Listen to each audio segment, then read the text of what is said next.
the value of our company is over $1 billion. So it's a pretty incredible from nothing to something type of story.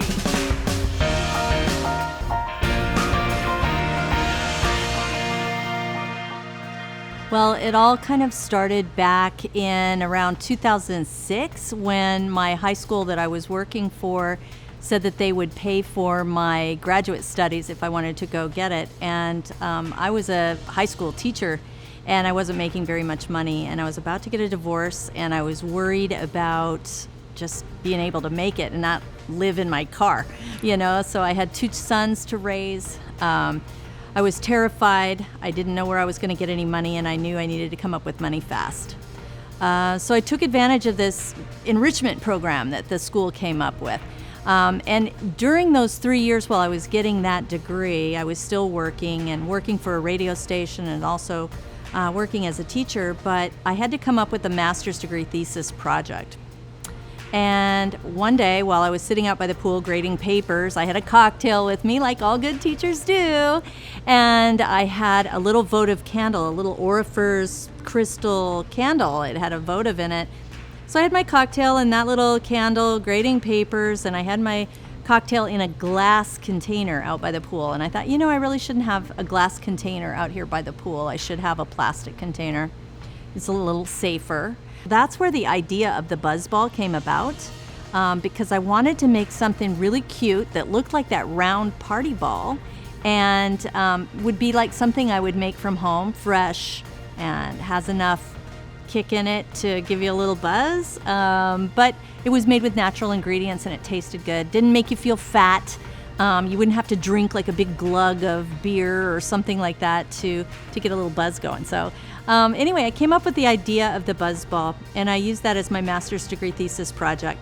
The project finished in 2009, and my first sale with the company was in 2010. I didn't know how to do anything in terms of manufacturing because I'd never manufactured anything in my life. I took my prototype to a company called Bartusz Foods. It's a little food manufacturing company here locally. And I walked through their warehouse, saw how their production facilities worked, saw a pallet rack for the first time, a pallet jack for the first time. I saw filler lines for the first time. So I learned a lot just from observing, and then I Googled everything. Another thing that I was really good at from being a teacher is researching. So I spent a lot of time online looking at Alibaba and places like that. Like, where would I find a manufacturer to make me a custom plastic container if I wanted to? I had gone around to all the places in the Dallas area and in the United States and asked them if they would help me, and they basically said no. If you're not Heinz ketchup, or if you're not somebody that's going to want 1 million parts, we're not going to blink at you. We're not even going to look at you. So I didn't have the cash flow to support a big operation. So I had to go to China to get this stuff made. Got it made, got my prototypes made, sold it to the concept to Blair Casey at Southern Glazers Wine and Spirits, and then we launched it in the Dallas market. Well, there's actually really no friends when it comes to starting a new business. That's one of the things you learn. I applied for every single bank in the Dallas area, and everybody turned me down. But then about 6 months after my applying for these loans, finally this little tiny company called Opportunity Bank in Richardson called me and said, "Hey, did anybody ever get back to you about this loan that you were looking at?" And I said, "No." I said, "Why, are you interested?" And they said, "Yeah, actually we are." So on a December day, it was pouring rain. These 2 bankers come out to my warehouse. So they gave me $178,500. And that plus a life insurance on my life for the exact same amount, in case I got hit by a truck, was enough to kickstart the business. And keep in mind, I had no collateral other than my car, which was like a 2006 Saab, I had cows for collateral from my mom's ranch. I had really virtually nothing as collateral. So anyway, I was living off a shoestring and maxed out my credit cards, didn't have a way to get by. My parents came in with a $50,000 donation to me. They basically took my inheritance from a ranch that they owned, my piece of it, and gave me the money for that. So that helped pay for my credit card bills. And ever since then, I've been really debt averse and haven't really taken out many loans or anything like that. To date, our company's self-funded, and we live off the cash that we make. And what's cool about our company is we're the only woman-owned distillery, winery, brewery combination in the entire United States. We can make any kind of alcoholic beverage that's legal to make in the United States. And we can sell it in any venue in the United States. So sometimes if you have a spirit-based cocktail, you'll only be able to sell that in liquor stores in certain states. But we can sell it in any state with our wine base or our malt base cocktails as well. So we can pick and choose what retailers get which products. So it's kind of a neat thing to have up our sleeve. Out of all of our flavors, the most popular Buzzballz flavor is the chalk teas, and we also have the tequila Rita.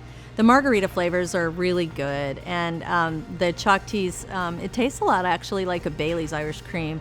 But we have a lot of new innovation as well, like this one, the chili mango. It's pretty cool. It's got a little bit of heat on it, tastes like mango. We've got the espresso martini, which is kind of cool. It's popular, especially in the United Kingdom. And then for holidays, we've got an eggnog. And so we do some in and out flavors that come and go. Our biggest market is California. And California is able to sell all spirit-based cocktails almost in every single retail store. So by far, they're the world's leading liquor market. So it makes sense that they're our biggest liquor market as well. Second biggest is probably Texas in terms of states, but we sell in 21 countries. So we're growing. We're expanding our international base. It's something that takes time to build because you've got so many different cultures that you have to deal with, and there's a lot of logistics involved. We right now have 7 full production lines, and each one does a different thing.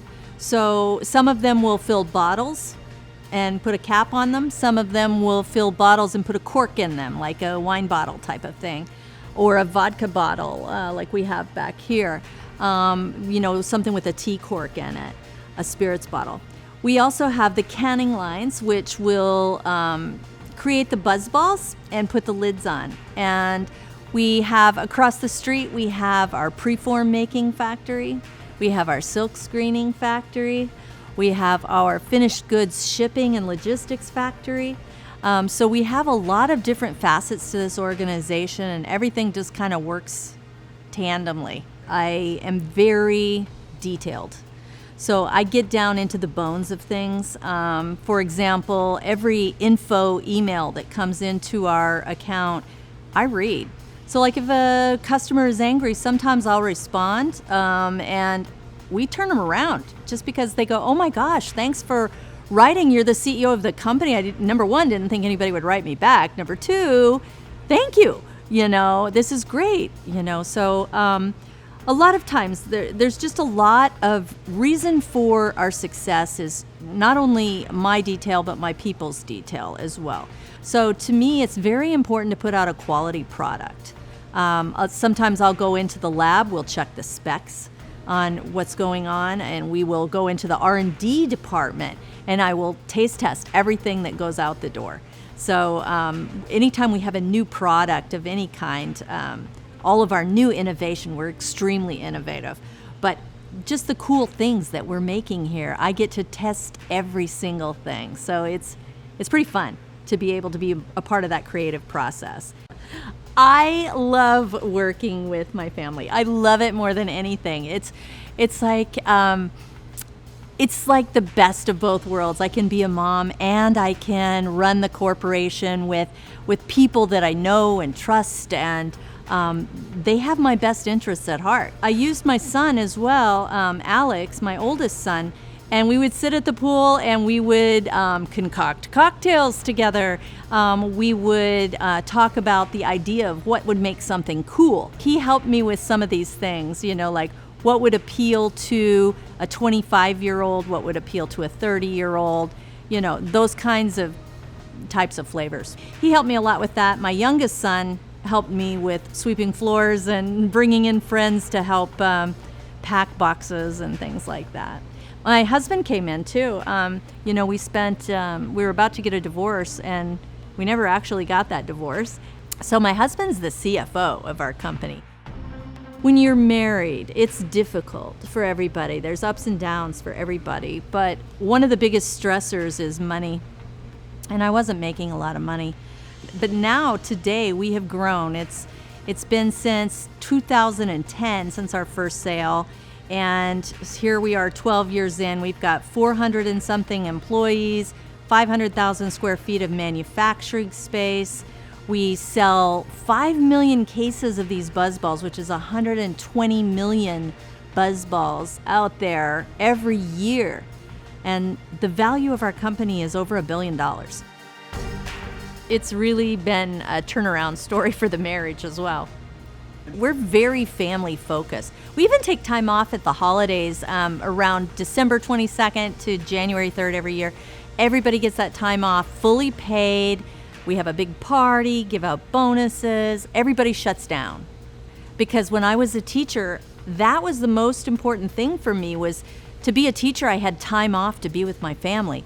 And when you go into corporate America, you don't get that time off. You get your 2 weeks, your 3 weeks, whatever time it is. It's never enough.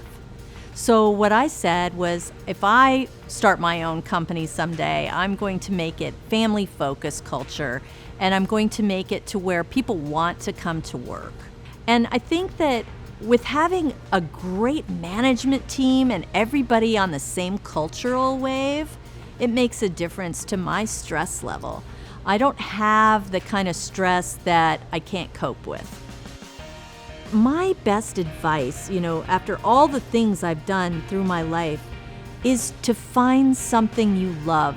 Your life is not over. Find something you absolutely love to do and dive into it. And figure out what you can do to contribute to society and the world to make it a better place. Because that will make you feel important and empowered, and you'll feel like you're making a difference. Your life is over if you just sit around and do nothing. But if you have a purpose and you have a drive and you're inspired to make a difference, that's where the change happens. You have one life to live, and you have to ensure that whatever you do is meaningful and impactful, so when you look back on that life, you go, I made a difference. I did some good things. Because I guarantee you, when you're on your deathbed, you're not thinking about certain things. You're thinking about who you cared for, who you loved, and what kind of important change you developed in the world and to yourself.